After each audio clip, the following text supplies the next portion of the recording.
Hello and welcome to Ticket Manager's All Access interview series, engaging leaders from across the sports marketing spectrum to identify and explore critical issues in the business of sports, entertainment, sponsorship, activation, ticketing, hospitality, and even more.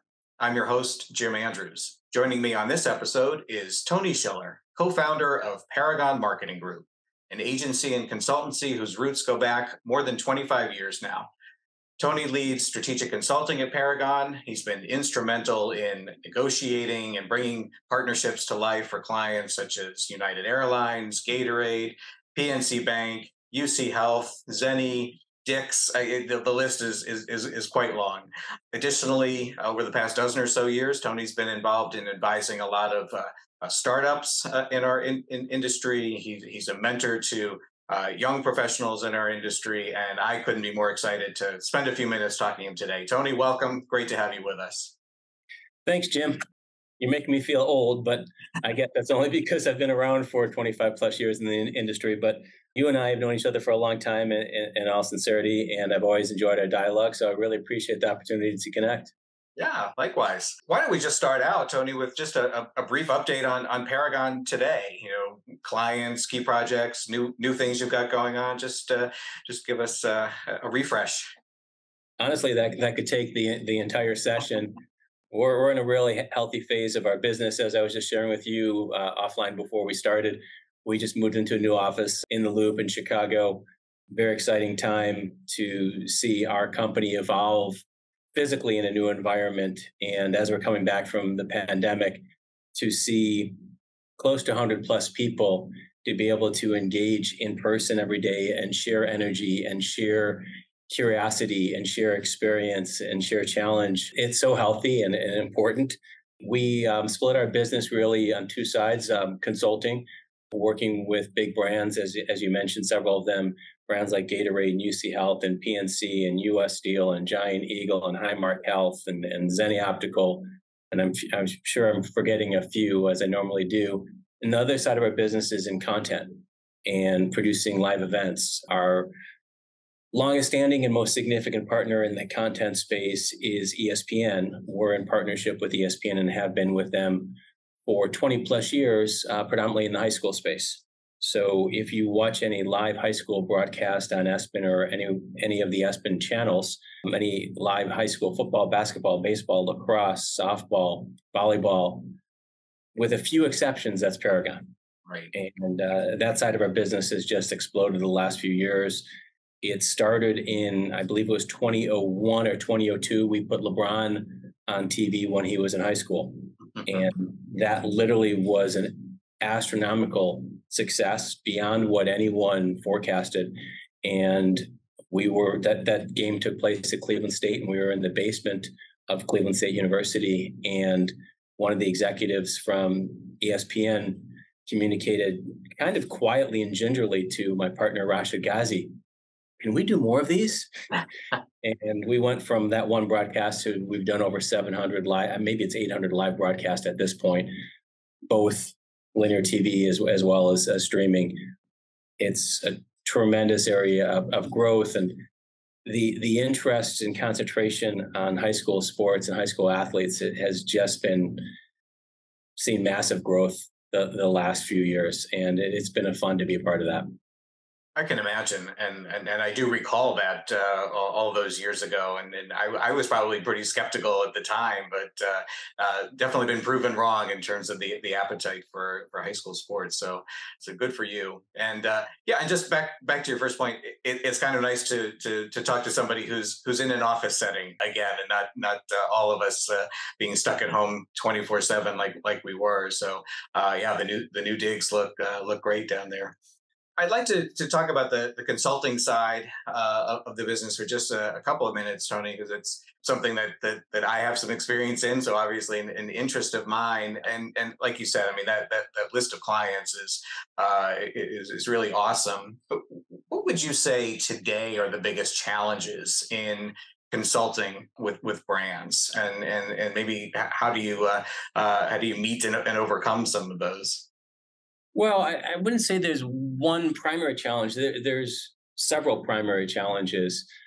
You've got the the competition of attention for the CMO has so many people coming at him or her with so many opportunities, so many ideas, so many challenges, so many needs. And how do you coalesce all of that with a strategic focus? So that's something that we see a lot is we have a great opportunity and we have buy-in, but our clients need to secure the buy-in from the CMO. And again, it may take days, weeks, months to get on her or his calendar and help them understand the opportunity. So the velocity of what's happening at any given time is wild. Yeah. And Great point. there also is what's exciting and new evolution in our space is that it used to be that there was a sponsorship person and maybe a person or two in marketing that understood the potential power and impact of sponsorship. Now people in sales and digital and social and PR and experiential and community, they're all understanding the power of sponsorship. And consequently, they're all dabbling in sponsorship. And sometimes that's a tremendous accelerant to making things happen internally, but sometimes that also can be a challenge because people step out of their boxes. They may not have the purview, the resources, or the understanding of what they're potentially unleashing. So there's a lot of people in many companies that want to be involved in sponsorship. And again, that can be a great assist, and sometimes that can be a little bit of a harness to getting things done. Oh, absolutely. In fact, I wrote a blog post probably just a few weeks ago where I think I said something like the greatest strength of sponsorship is the fact that it is connected to all of those different other parts of the enterprise that you just mentioned. And sometimes, unfortunately, it can be the greatest weakness for the reasons that you just mentioned. So I hear you on that. I'm going to pull out a quote from you from about a dozen years ago, fairly or unfairly. This is never good. Never good. You've been forewarned. But back in 2011 in SBJ, you were quoted as saying, "Too many sponsorship deals are done without a strategy." And I would definitely have agreed 100% at that time. I'm wondering, for you, has that changed, or do you think that's still true in a lot of cases? There's been an interesting evolution and growth of understanding relative to how to leverage a sponsorship. And certainly 10, 15, 20 plus years ago, and again, I'm dating myself, a lot of executives were content with having the big sign in left field. Right. And having their name in lights, and then maybe receiving some great tickets and maybe a few jerseys or whatever else to make people feel important. And I think that the industry's become more sophisticated while the industry's also become much more expensive. And you take sophistication, you take experience, expertise, data analytics, and multi-million dollars to engage in a long-term partnership. Strategy becomes essential then, because there's more eyes, there's more layers and levels looking at what are you doing, what's going to be the forecasted yield, and show us the yield and how we're measuring it. So I still think buying a sponsorship without a strategy is basically like throwing your money out the window. And we're seeing less and less companies do that. And smart companies are defining their strategies before they engage in a partnership.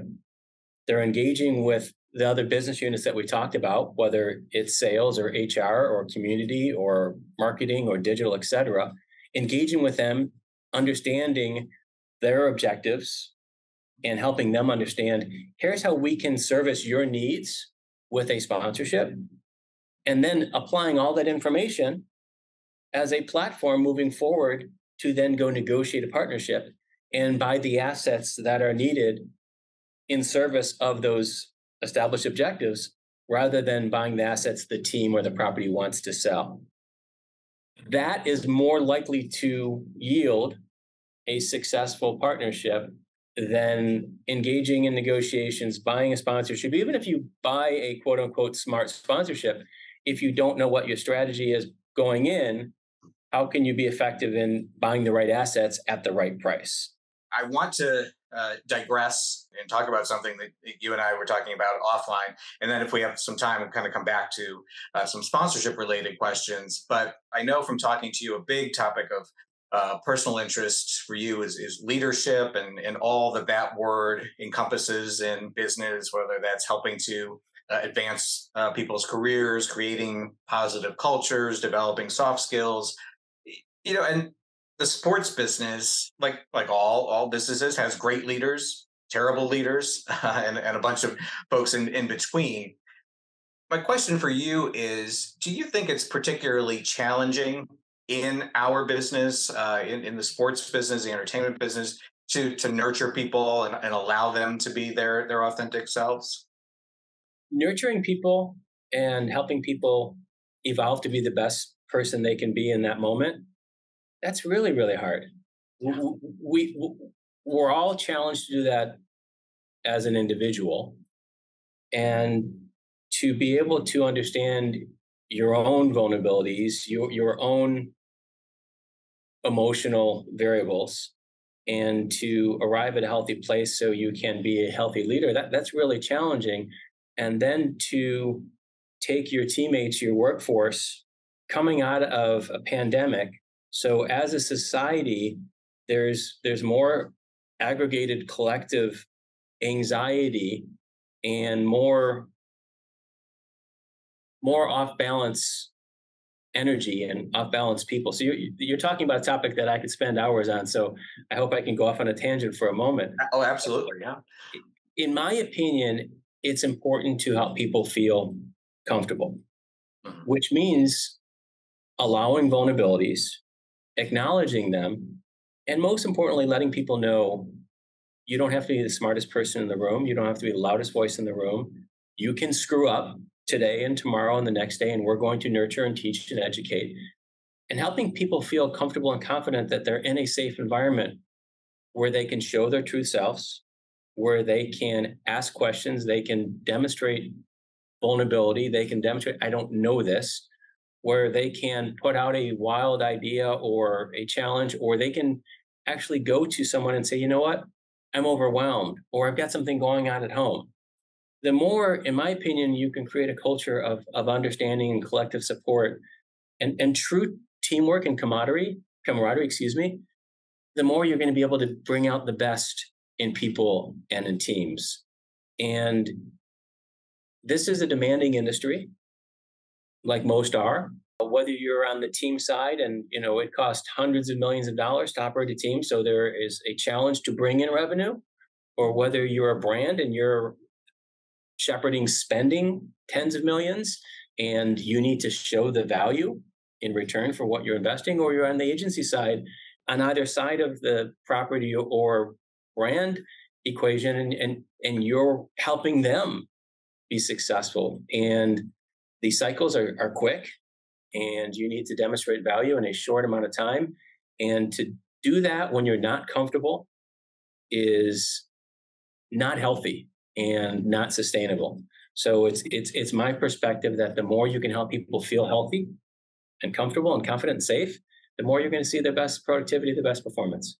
Yeah, I mean, I would echo that. And you and I graduated college and entered the workforce the same year. We won't talk about how many years ago that was, but and it's cliche, right? It was a different time, and I remember just kind of putting my head down and putting the hours in, and just that was the path to being what I thought successful, not paying attention to whether I was accepted in the office or not. And really, I'll be honest. When I finally did come out at work back in the late 1980s, things got easier. Then that was not the expectation at the time. So I think that's a great reflection of what you were just saying. And I think now it's there's kind of that generational aspect where, again, you know we may be, people in our demographic didn't necessarily prioritize the soft skills and work-life balance and all of that. So we have really had to go through quite a learning curve to really understand what the needs are for people in the workforce today. But I guess the question is then, how, and this is probably an unfair question. I don't think there's an easy answer. How do you know that you're kind of striking the right balance between, eh, I don't want to say pushing people necessarily, but making sure that you've got people who are meeting those goals in order for the organization to survive and thrive, but at the same time, giving them kind of the space that they might need depending on what's going on in their personal lives. We've always been very focused from day one on defining objectives. What are we trying to achieve? And that starts with the client. What are they trying to achieve? What are their objectives? What are they trying to achieve with each investment? We do the same thing as an agency. We do the same thing with account teams. We do the same thing with individuals. So it's very easy once you have that construct in place of understanding what you're trying to achieve as an agency, as an account team, as an individual. It's very easy to look at performance. And we're also very big on timelines and roles and responsibilities. We work collaboratively on every account. We may have 3, 4, in some cases, 30 people working on an account, but we all know collectively, here's what we're doing. She may have responsibilities A and B.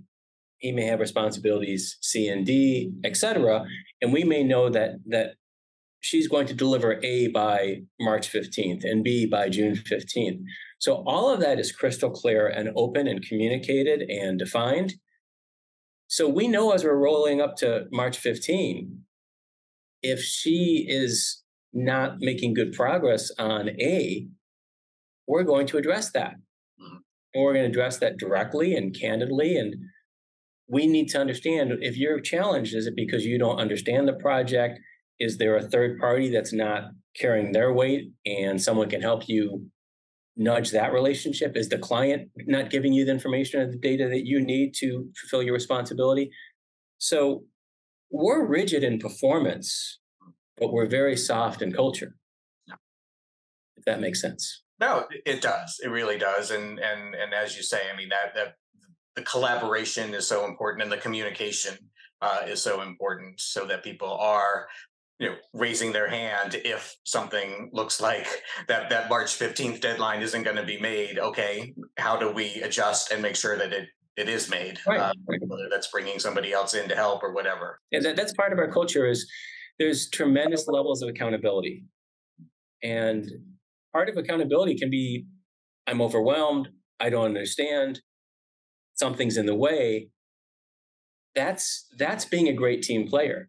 If March 15th rolls around and that's when you communicate that she wasn't responsive and he didn't provide what I needed and I was overwhelmed, we all lose that. Right. That's not acceptable. So we try and provide every element of healthy culture to ensure that we all are accountable to ourselves, to our teammates, to our agency, to our clients, to the marketplace. We're also great partners to the properties we work with. We're not adversarial. We look at it as we're in business with the New York Yankees or the Chicago Bears, whomever it may be. We're here to help them succeed as much as our clients are hoping to succeed. So accountability is a necessary element for everything we do.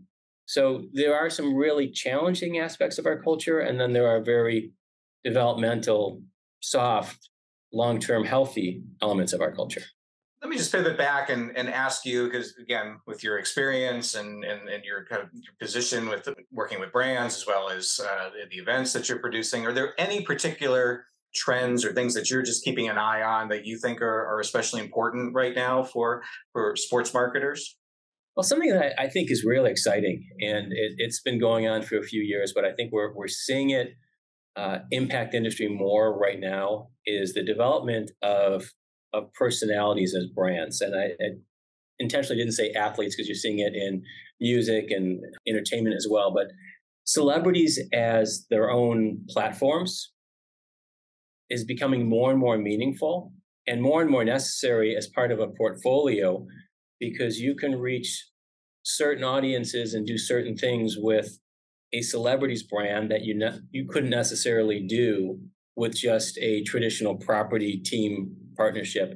So I think over the next few years, you're going to see more and more athletes, more and more celebrities creating extensions of their brand platform. And you could see their own podcast, their own production, their own content, their own events, their own experientials, as well as broader teams supporting that individual's platform.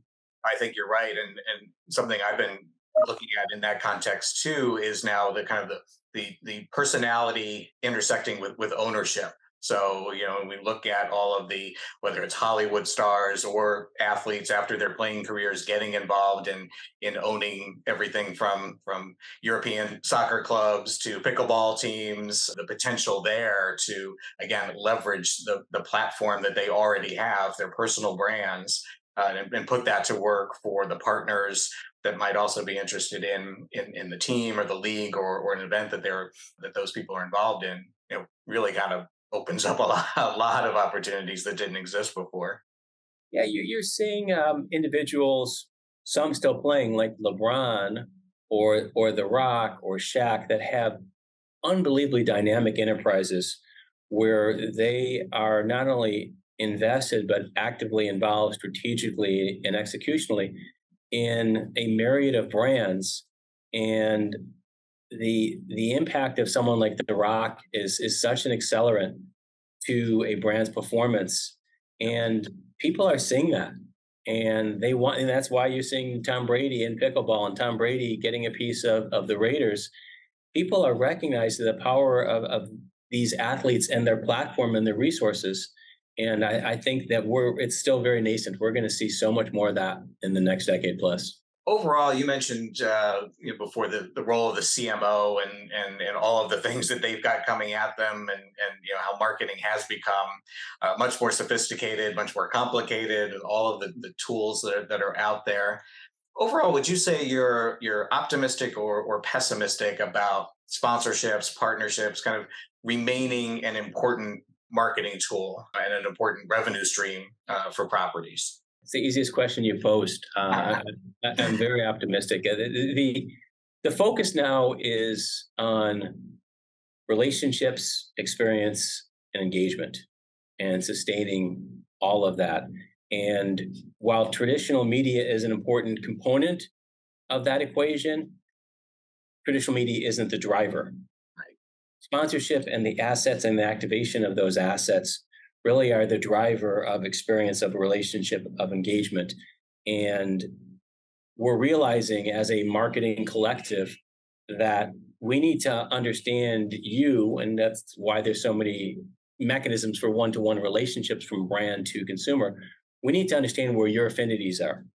And once we understand that predominantly our target audience has an affinity for, and whether that's bowling or barbecue or basketball or ballet, once we understand where the macro affinities are, it's so much easier to give you what you want and therefore develop a relationship with you. We know that you like barbecue.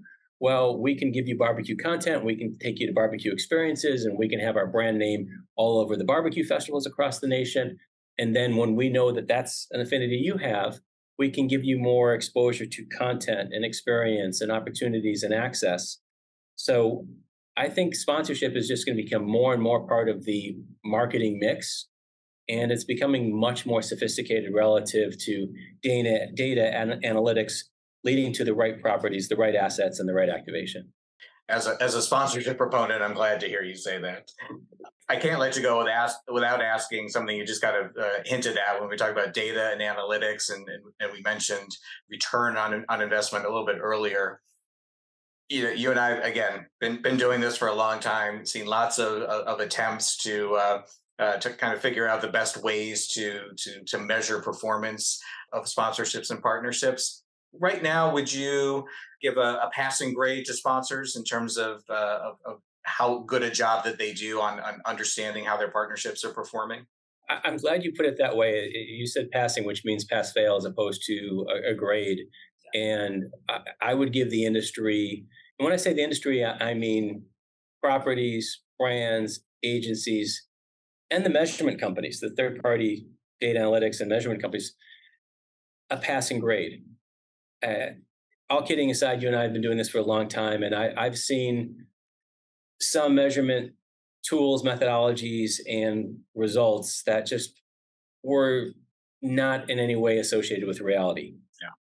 Just because so many eyeballs could have seen that sign, that courtside sign on TV, and that equates to $32 million of value. That sign's not worth $32 million. Right. And for someone to publish that, that's just not realistic or meaningful. Or helpful. Right, or helpful. But there are a handful plus of new agencies in that space with new technology, new methodologies, groups like Block 6 and Trajectory that are doing some really cool things and some grounded in reality methodologies that are helpful for the industry, helpful for the teams and the brands and the agencies. So I think that there's a collective understanding that we need data.